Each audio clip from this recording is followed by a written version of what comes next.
Hello and welcome to yet another episode of Doctors In. This is me, Nana, with you. Today we have with us Dr. Anthony Okeke, who have been specialized in internal medicine from Zahra Hospital, Dubai. Let's welcome him to the program. Welcome, doctor. Thank you. First of all, we would like to know more about you. Right. Yes, my name is Dr. Anthony Okeke. I'm a fellow of Royal College of Physicians, London. I'm also a fellow of American College of Physicians. Okay. I've been practicing internal medicine. I've been a consultant in the National Health Service, UK, for many years. And How many years you have been there? I've been in UK for over 20 years. Okay. So about 2 years ago, I was recruited as one of the pioneer consultants to come and set up this elegant JCI accredited hospital. Okay. So how do you feel after coming to UAE? Yes, it's fine. Well, the first thing you will notice when you come from a place like UK because of the cold weather is the sunshine all the time. So the sunshine here makes it a bit pleasant. Of course, that's why Dubai is a very hot spot for holiday makers. So the weather is good apart from summer, but generally it's okay. So, sir, now coming on to the topic, could you explain to a layman what actually internal medicine is? Internal medicine is a practice whereby a doctor uses the patient's symptoms, some laboratory assessments to enable the doctor to make a diagnosis. Okay. Now, internal medicine has been in practice from early 19th century. In fact, the word internal medicine came from German. It was during the time some American physicians who were trained in Germany, who were trained in using laboratory and clinical science to make a diagnosis. So the origin of internal medicine started way back in 19th century from Americans who were trained in Germany. Now, what does it involve? It involves looking at adults presenting with clinical conditions which is non-surgical.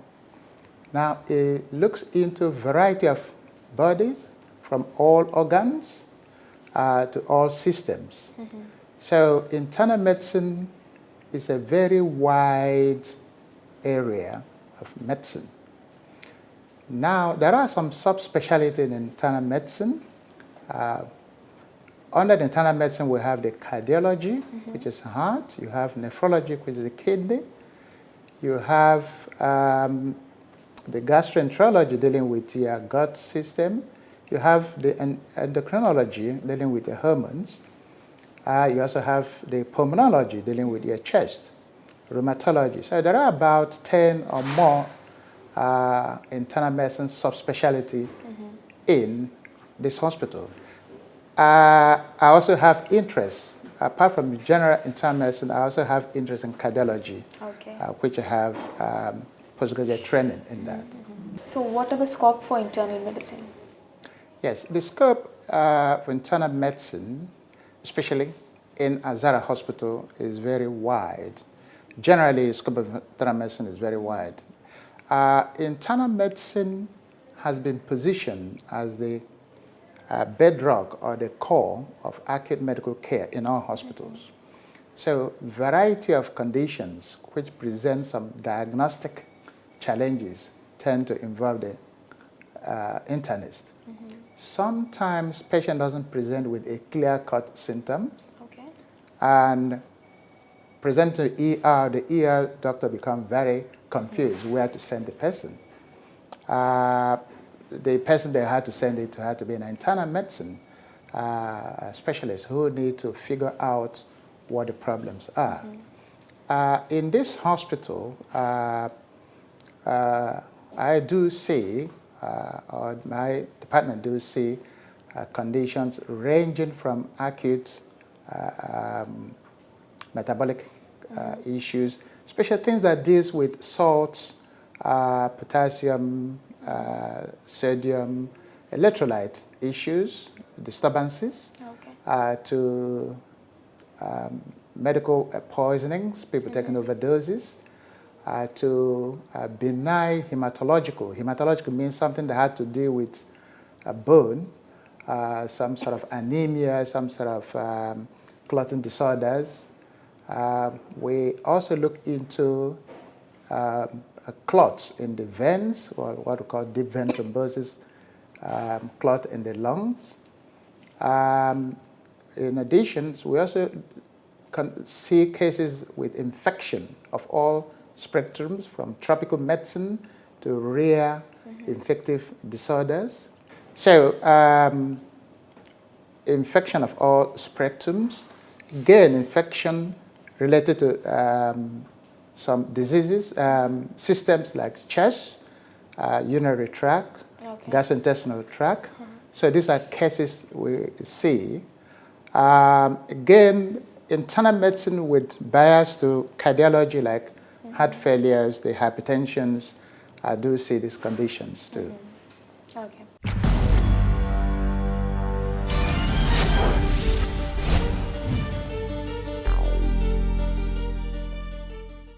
So now coming on to the challenges. So what are the challenges in internal medicine? Yes, like I did mention to you, the challenges in the internal medicine is the internist is always the puzzle solver in medicines.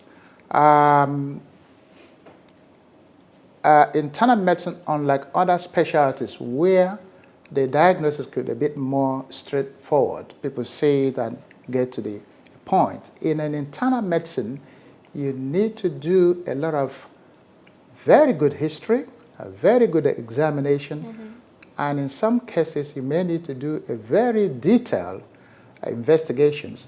In fact, as an internist, you have to have a very wide knowledge of the disease base, thereby having what we call very wide differential diagnosis to enable you to arrive at a diagnosis. Sometimes some of these patients may have what we call more than one or two disease conditions. Some of their baseline disease condition may be having effect on their current presentation. So you have to take into cognizance the comorbidity these patients are having. So these are challenges because you also take into their psychological states. So as an internist, you need to integrate both the psychological state, their comorbidity state, on top of the presenting diagnosis challenges that are given to you. The other challenges we face in this environment is practicing internal medicine is the patient mix. Well, some of the patients you rely on interpreters. So sometimes the history taking and assessment is a little bit suboptimal because you are not directly communicating with the patients. So that's in way of history of patients. The other challenges we found in this environment is people sometimes don't come back for their follow-up. Sometimes they are not aware of, they are aware, but they sometimes go against medical advice. It's not financial related, although in small occasion it may be financial related, but understanding the gravity of their conditions, they appear to have less insight. That aspect has been a challenge to me. People living against medical advice midway into their treatment or midway into their investigation, they disappear to no area. There's one particular case, it was a very sad case, and this is somebody who had a very life-threatening conditions in spite of all advice and signs against living against medical advice. I didn't know what happened to this patient, but so these are the case mix patients, either cultural related, whether it's educational related, When people live against medical advice, it causes me quite a lot of concern. Okay. So this is the challenges I've seen in practicing internal medicine here. In terms of enjoying the diagnostic puzzles, and that's been part of it. That's the trail of the internal medicine anyway.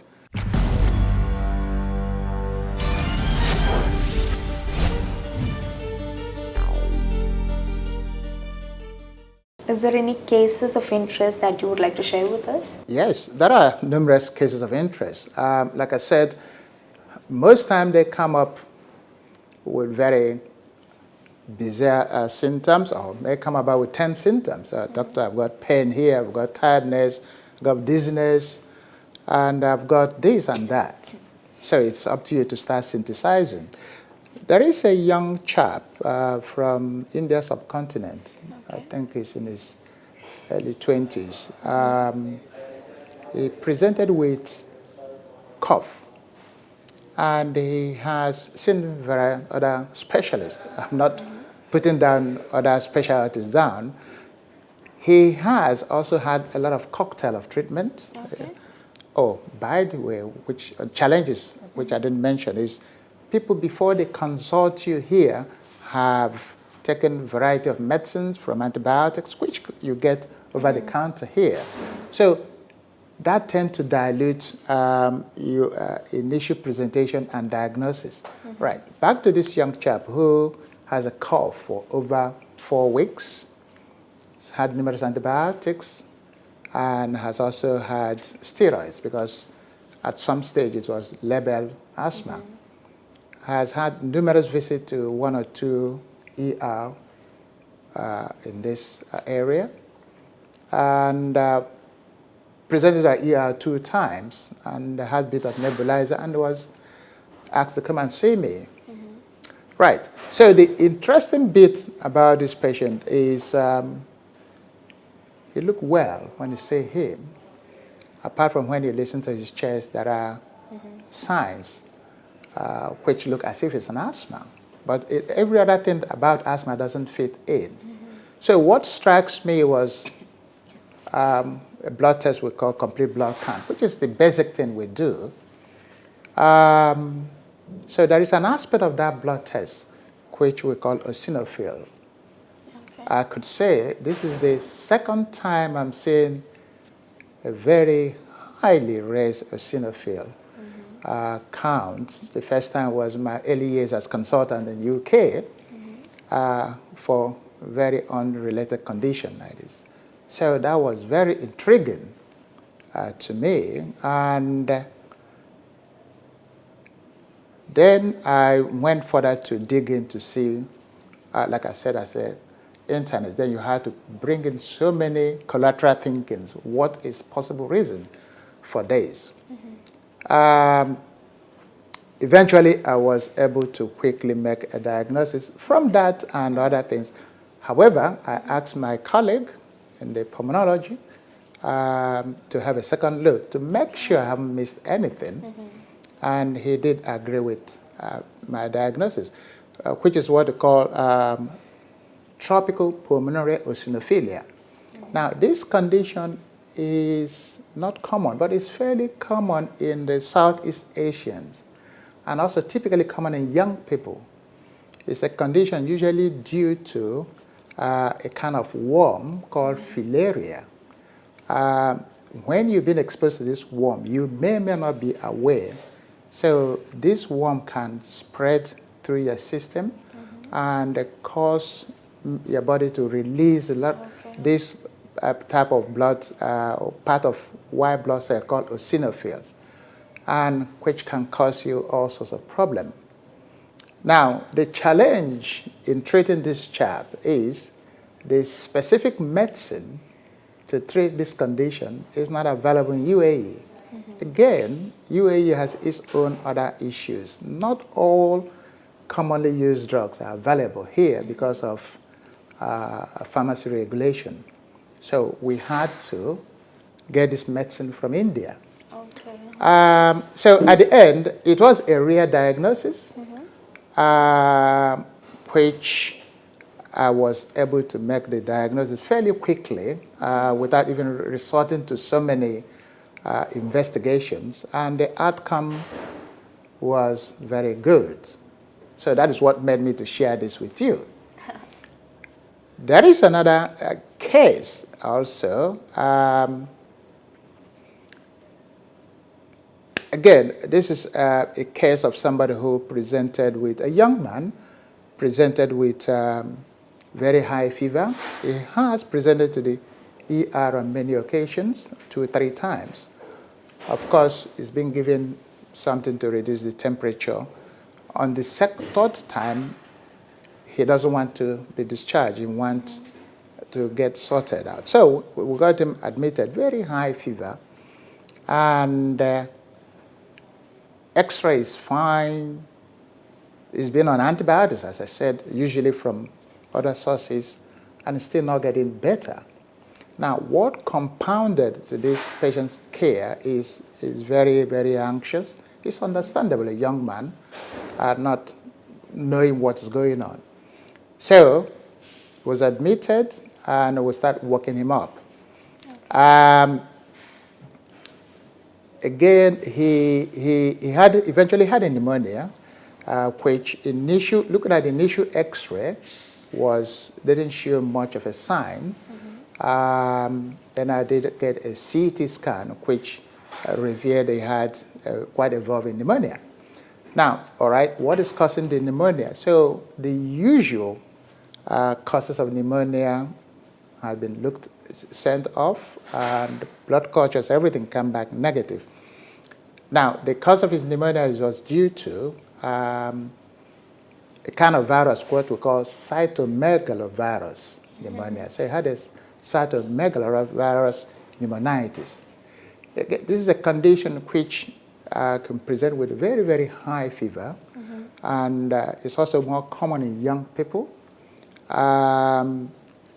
Treating it from the conventional point, nothing may change because they sometimes get secondary infected with bacteria.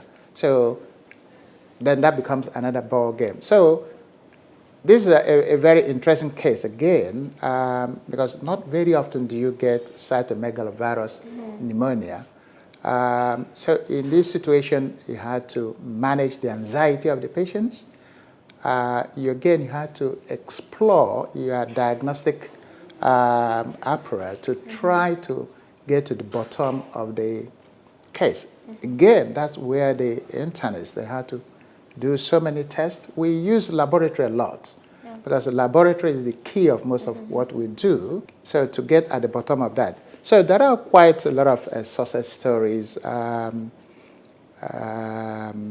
So some of these conditions, when you get them diagnosed and get them well, they come back very thankful to you. Okay. So what were the advice that you usually gave to the patients who approached you? Yes, the advice I will give to patients in this environment, which I have, is, again, it's going to be difficult to change people's culture. There is what I call self-medication. Now, if I had to contrast that from UK, where I've spent most of my time,